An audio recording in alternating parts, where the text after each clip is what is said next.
오늘 말씀은 우리가 모두가 다 같은 운명체라고 하는 것입니다. 만약에 하나님의 영광에 함께 가지 않는 사람들이라면 모르겠지만은 우리의 목적지가 같고 하나님의 거룩한 예수 그리스도의 말이 나신 교회 속에 있다면 우리는 고통을 당하든 어려움을 당하든 같은 운명체에 있다고 하는 사실을 늘 기억해야 한다는 것입니다. 하나님의 백성들은 지위나 이 지위라고 하는 것은 우리 섬기는 자리밖에 없다고 늘 말씀을 드립니다마는 섬김이나 권면에 있어서 인간적인 이유가 개재돼서는 안 되는 관계라고 말씀드릴 수 있습니다. 그건 왜 그러냐 하니까 인간이 서로 좋아서 만난 관계가 아니라 하나님께서 맺어주신 관계이기 때문에 그렇다 하는 것이죠. 결국 사람의 관계이지만 그 관계의 이유는 전혀 인간적이지 않습니다. 여러분들이 믿음으로 모였기 때문에 인간적인 이권으로 모인 사람들이 아니라는 거죠. 오히려 우리의 관계, 그 근거를 하나님으로부터 찾아야 하고 관계를 지속해가는 상황 속에서도 인간적인 방법으로 이 관계를 유지하려고 하는 것은 어리석은 것이고 옳지 않은 것입니다. 말씀을 권면하는 사람이나 듣는 사람 모두가 이런 근거를 분명히 한다면 많은 부분에서 오해를 줄일 수 있을 것이고 고린도 교회처럼 자신들을 위해서 헌신하고 걱정하고 기도하는 바울 같은 사람을 오해하는 일은 결코 없을 것입니다. 무엇보다도 하나님의 약속을 위해서 만나고 살아간다면 영원 속의 운명을 같이 하는 사람들이라는 데서 서로를 더욱더욱 조심해야 되는 것이죠. 우리가 너무 함부로 대하는 그런 것들은 우리 하늘의 이유 때문에 가고 하늘의 이유 때문에 만난 사람들이라고 하면 역시 옳지 않은 것입니다. 군대에서 선배라고 해가지고 그 위에 선배로부터 받은 얼차례라고 하나요? 고통을 많이 받은 사람이 자기 밑에 들어온 졸병이라고 그러나요? 뒤에 들어온 사람에게 자기도 위에서 받은 대로 갚아주겠다 해서 아주 심하게 하는 경우가 있습니다. 그런데 그런 사람들이 사회에서 나오게 되면 정반대의 입장에서 만나게 되는 경우가 있습니다. 그 참 재미있는 현상이 되겠죠. 군대의 2년이죠.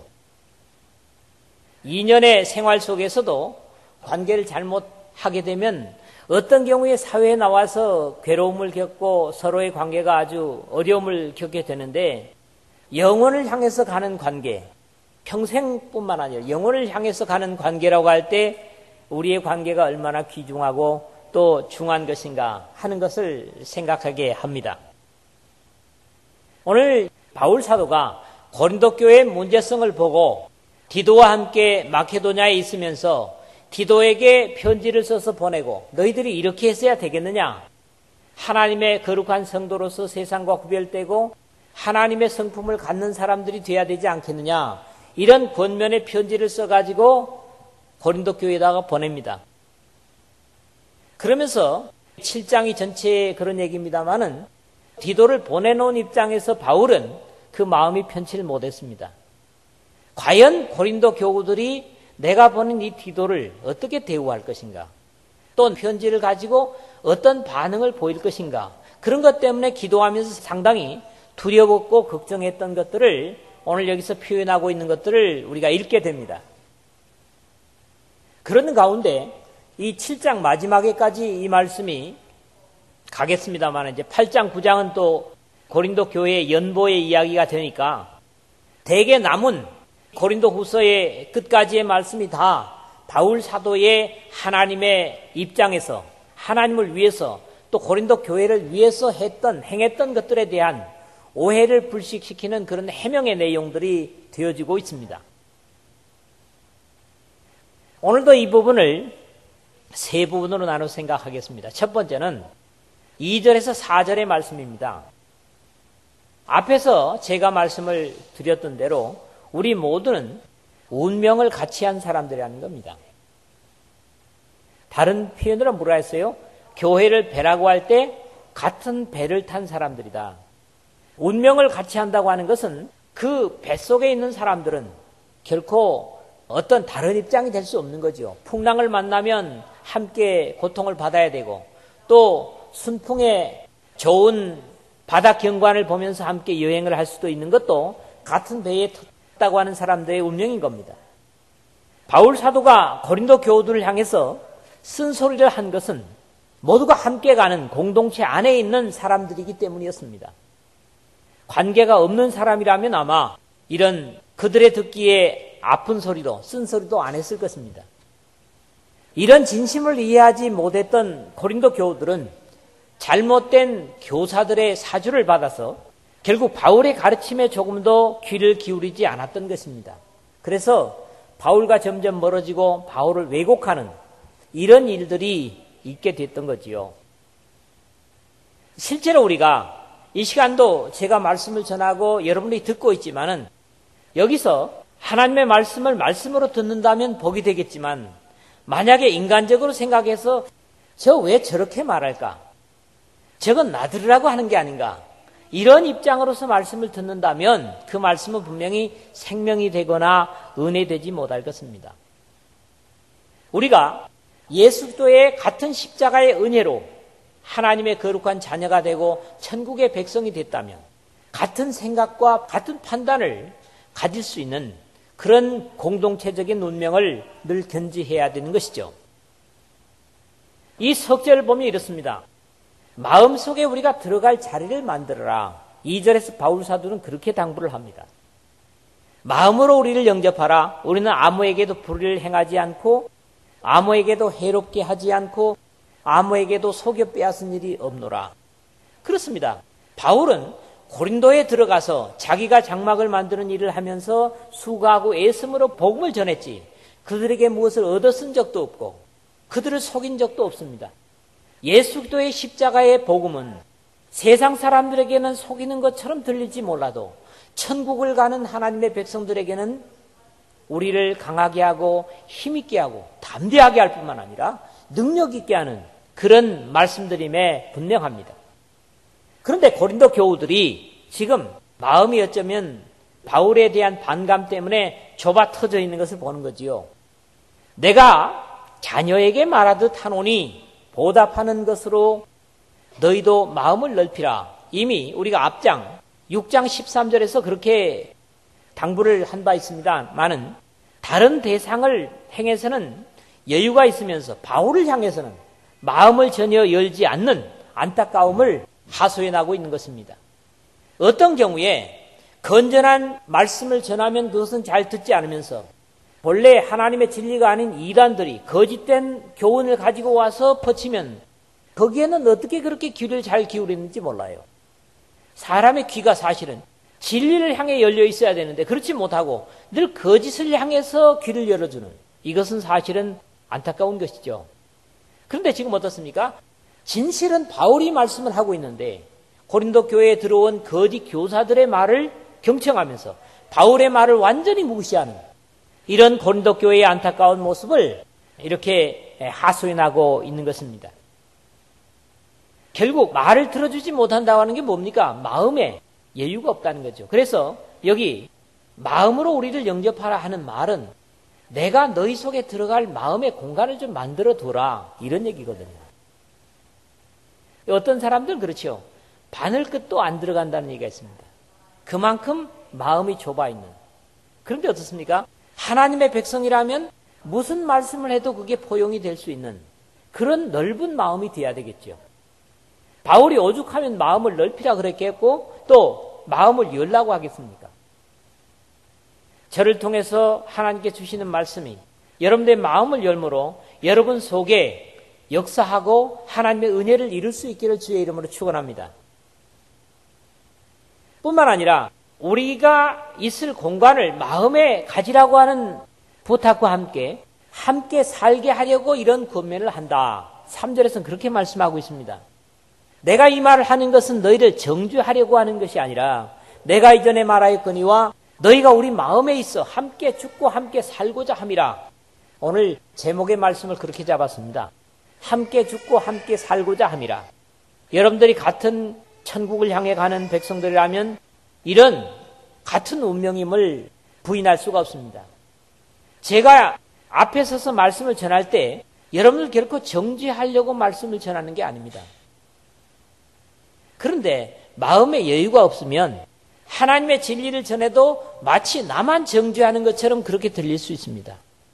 그렇기 때문에 하나님의 말씀을 듣는 각 사람에게 효과가 다른 것이죠. 그 예수님은 그러십니다. 때로는 듣는 귀가 복이 있다. 그 주님으로부터 주시는 말씀임에도 불구하고 그 말씀을 은혜로이 받지 못하고 고깝게 부정적으로 받는 사람들이 있었기 때문에 주님께서 직접 이 땅에 계실 때 그렇게 말씀을 하셨다고 보는 거지요. 너희를 정죄하려고 하는 것이 아니라 고린도전서 우리가 상고했습니다마는 고린도 교회의 잘못된 남녀의 문제 또는 우상의 문제 이런 모든 지적들이 그들을 정죄하고자 해서 주신 말씀이 아니라 그런 잘못된 것을 벗어버리고 하나님 앞에 올바른 백성이 되게 하기 위해서 바울은 이렇게 지적을 했던 것이죠. 또 만약에 이 자리에 서가지고 한 사람을 정죄하려고 말씀을 전한다면 그 사람은 대단히 하나님 앞에 악한 것입니다. 하나님께서 그 사람을 정죄하시리라고 저는 확신합니다. 왜 이런 듣기 싫은 말을 하는가? 비록 바울은 고린도 교우들의 마음이 없지만은 고린도 교우들은 어떻습니까? 자기 희생을 통해서 만든 가족들이기 때문에 너희가 우리 마음에 있다. 바울이 그렇게 고백하면서 그렇기 때문에 함께 죽고 함께 살고자 해서 내가 이런 안타까운 말을 하는 것이다. 이렇게 바울은 하소연을 하고 있습니다. 사람들은 자신의 죄를 지적받거나 고칠 것을 들으면 좋아하지 않습니다. 그래서 사실은 강대상에서 사람을 정죄하는 설교를 잘 하지 않습니다. 이게 오늘의 추세입니다. 자신을 대적하려 든다는 오해를 갖는 경우가 많습니다. 모든 신앙의 부분에서 사실 원수를 삼으려고 지적하는 예는 없을 것입니다. 만약에 하나님을 의식하는 말씀을 가진 종이라면 말이죠. 그럼에도 고린도 교회를 비롯해서 바른 지적을 절대로 좋아하지 않는 것이 일반적인 사람들입니다. 그러나 나의 잘못됨을 지적받으면서 그걸 기쁘게 아프게 하나님 앞에 들으면서 회개할 수 있다면 그 사람은 대단히 성숙한 신앙입니다. 자기의 잘못됨을 지적하는 것을 누가 좋아합니까? 세상에도 싫어하죠.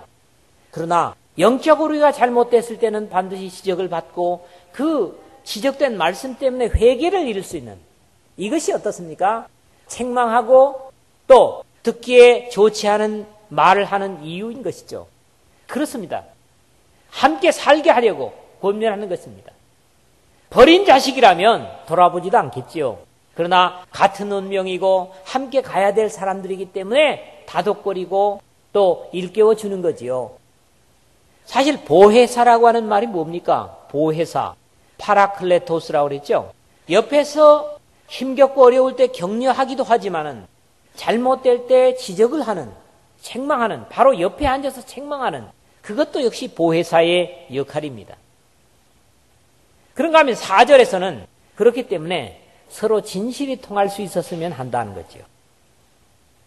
나는 너희를 향하여 담대한 것도 많고 너희를 위하여 자랑하는 것도 많으니 내가 우리의 모든 환난 가운데서도 위로가 가득하고 기쁨이 넘치는도다 그랬습니다.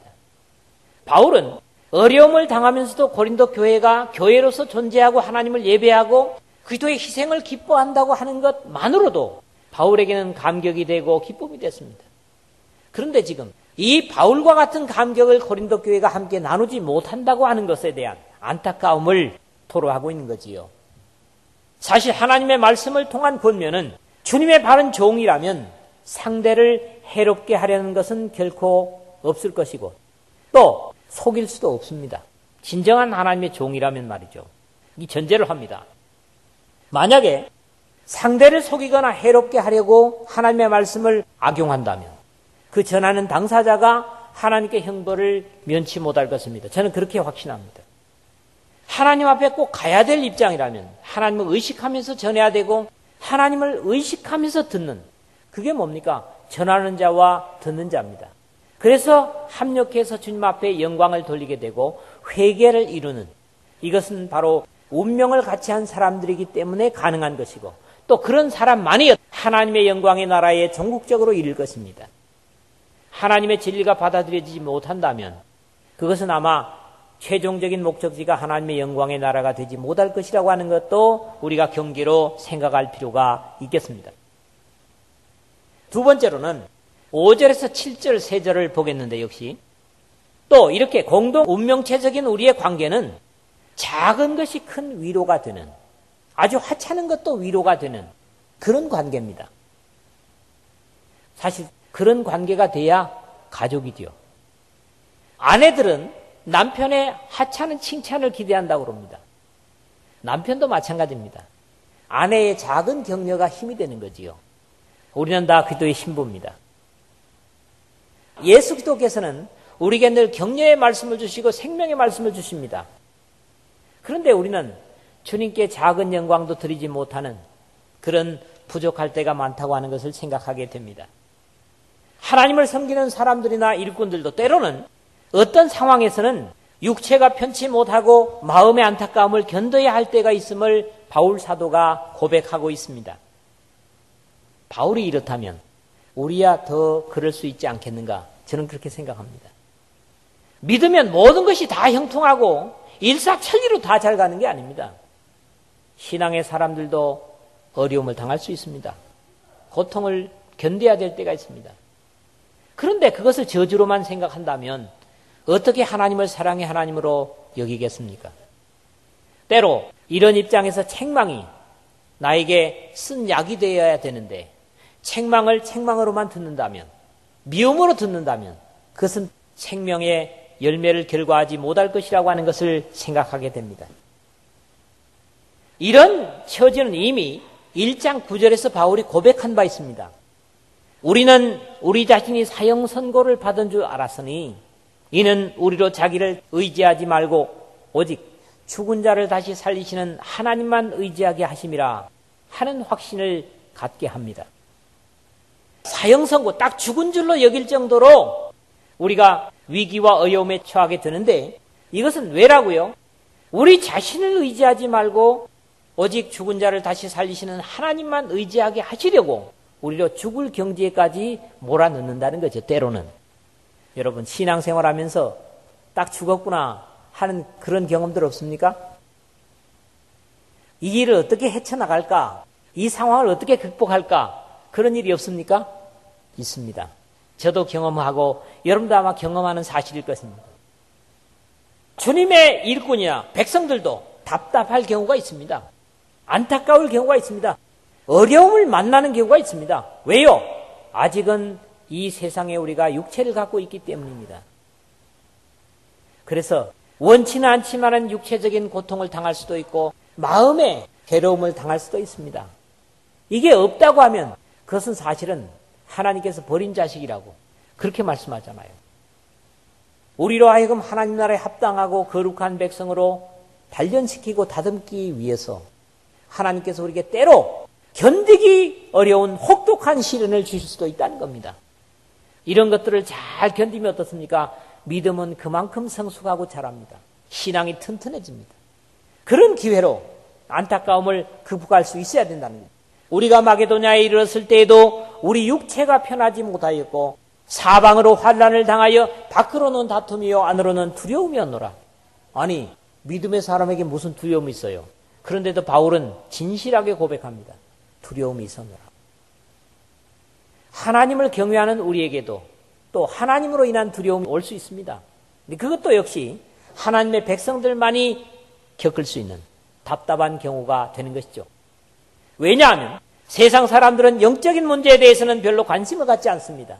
오로지 세상 일만 잘 되면, 내가 하는 일만 잘 되면 만사 오케이입니다. 그러나 그런 것이 우리 인생이라면 동물과 다를 게 없겠죠. 우리 내적인 마음과 영혼이 하나님 앞에 살아있는 그것이 바로 하나님 앞에 예수 그리스도로 사주신 생명이기 때문에 하나님의 백성들은 세상에 돌아가는 형편과 처지를 보면서 안타까움으로 답답할 때가 분명히 있다 하는 겁니다.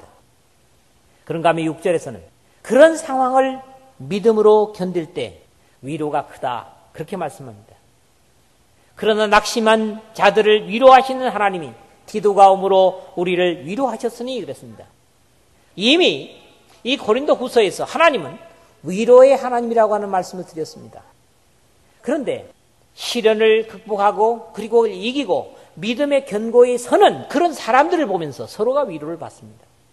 이야, 그 어려움을 딛고 일어서는구나. 그걸 보면 어때요? 자기가 겪지 않았지만 그것을 보는 사람이 어떻습니까? 영적인 힘을 갖게 되죠.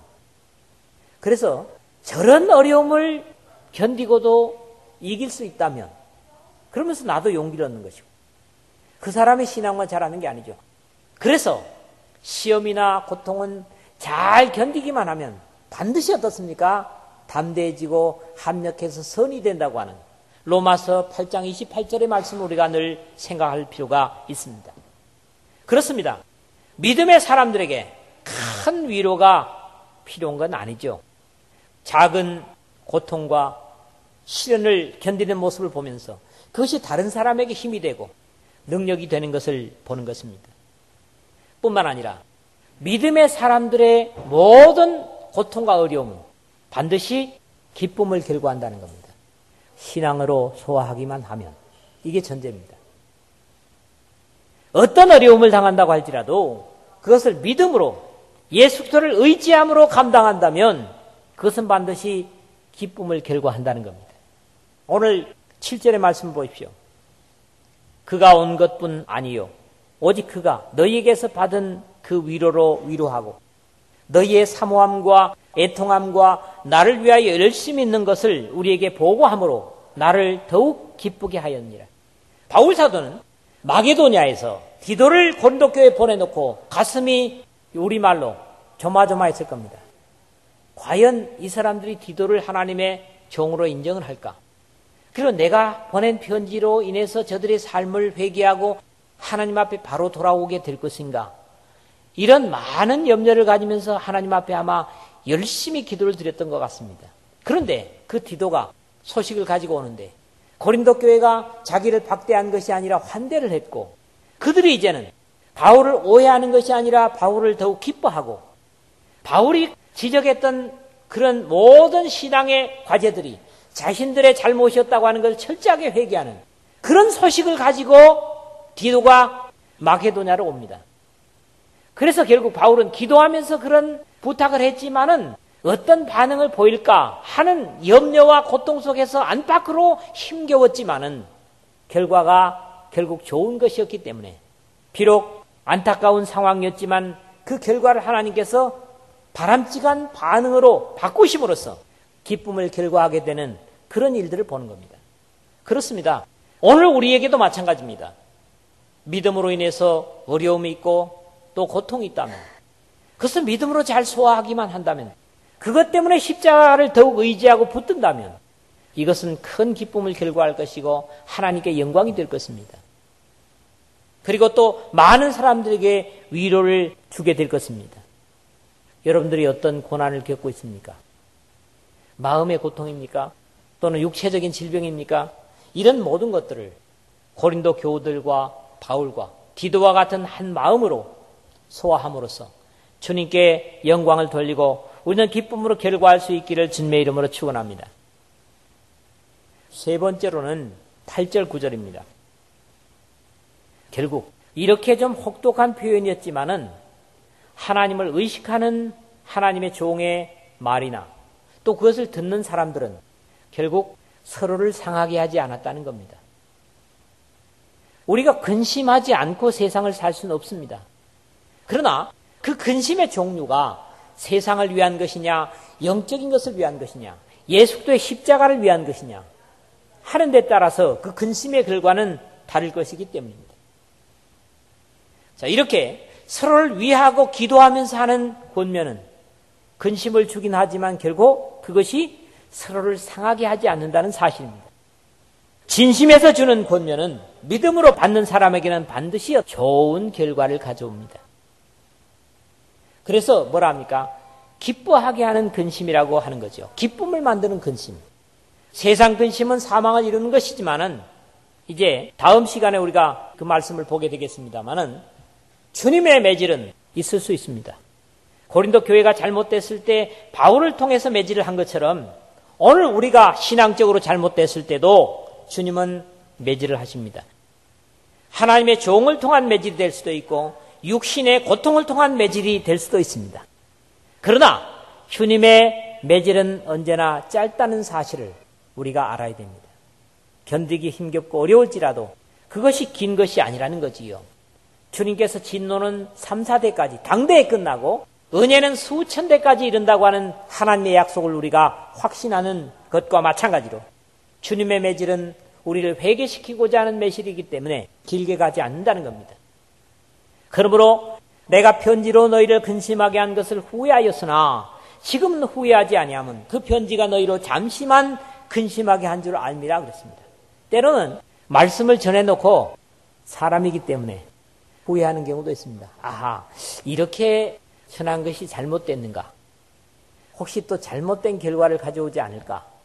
그런 염려를 합니다. 그러나 그것이 진정해서 믿음에서 나온 권면이었다면 반드시 뒤에 돌아가서는 감사를 하게 됩니다. 그런 경우를 많이 경험합니다.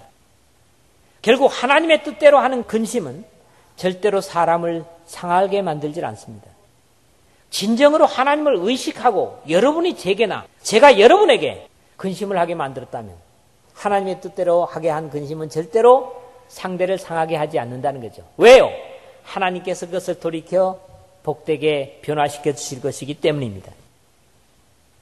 내가 지금 기뻐함은 너희로 근심하게 한 까닭이 아니요 도리어 너희가 근심함으로 회개함에 이른 까닭이라. 너희가 하나님의 뜻대로 근심하게 된 것은 우리에게서 아무 해도 받지 않게 하려 함이라 그렇습니다. 그렇습니다. 세상 근심은 몸을 상하게 하고 관계를 상하게 합니다. 그러나 하나님의 뜻대로 하는 근심은 절대로 우리를 상하게 하지 않습니다. 이게 뭐예요? 하나님께서 우리에게 허락하시는 근심이라는 거지요. 다음 주에 선한 근심에 대한 여러 가지 결과들을 생각하는 그런 말씀입니다. 하나님의 뜻대로 하는 근심은 후회할 것이 없는 구원에 이르게 하는 회개를 이루는 것이요. 10절에 그렇습니다. 하나님의 뜻대로 근심할 수 있다면 결과는 망함이 아니라 회개를 이룰 수 있다는 겁니다. 하나님 앞에 회개가 얼마나 아름다운 것입니까? 베드로 사도도 같은 권면을 합니다. 그러므로 너희가 이제 여러 가지 시험으로 말미암아 잠깐 근심하게 되지 않을 수 없으나 잠깐 근심할 수 있다는 겁니다. 오히려 크게 기뻐하도다. 미래의 하나님의 영광의 나라 예수의 다시 오심을 기다리는 하나님의 백성들도 순간순간 근심할 수 있고 고통을 경험할 수 있습니다. 그러나 그 결과는 결국 감사와 찬양이 될 것입니다. 말씀을 맺습니다. 하나님의 백성들은 공동 운명을 가진 관계입니다. 그렇지 않다면 영원 속에 함께 있지 못할 것입니다. 하나님의 성령을 통해서 말씀을 통해서 주는 권면이 기쁨으로 받아들여지지 못한다면 그 사람은 아마 마지막 도착지가 다를 것입니다. 영광을 향해서 가는 하나님의 백성이라면 결국 어떤 권면도 믿음으로 소화할 수가 있을 것입니다. 주님의 백성들과 일꾼들도 때로는 육체와 마음의 고통을 당할 수 있습니다. 만사형통이라고 하는 것은 우리의 삶에 아무런 고통이나 어려움이 없는 것이 아닙니다. 성경은 그런 부분을 수없이 얘기하고 있습니다. 그러나 그것은 길거나 크지 않으며 영은 변함없이 담대할 수 있는 것은 주님의 완벽한 보호를 받기 때문입니다. 고린도 교회를 위해서 염려하는 마게도냐에서 바울도 안팎으로 근심이고 고통이었지만 그 결과는 디도가 가지고 온 고린도 교회 회개의 모습이었고 바울을 다시 신뢰하게 됐다는 감사의 회심이었습니다. 오늘 우리에게도 같은 결과를 가져올 것이라고 확신합니다. 때로 아픈 권면도 믿음으로 감당하면 상함보다는 회개의 이름으로 더불어 감사할 수 있을 것입니다. 어떤 힘겨운 말씀도 여러분들이 고린도 교회처럼 또 바울과 고린도 교회의 관계처럼 하나님의 진리를 은혜로 받음으로써 여러분의 삶에 기도의 선한 열매, 성령의 열매가 충만할 수 있는 같은 천국을 향해 가는 같은 운명을 가진 저와 여러분 되시기를 주님의 이름으로 축원합니다.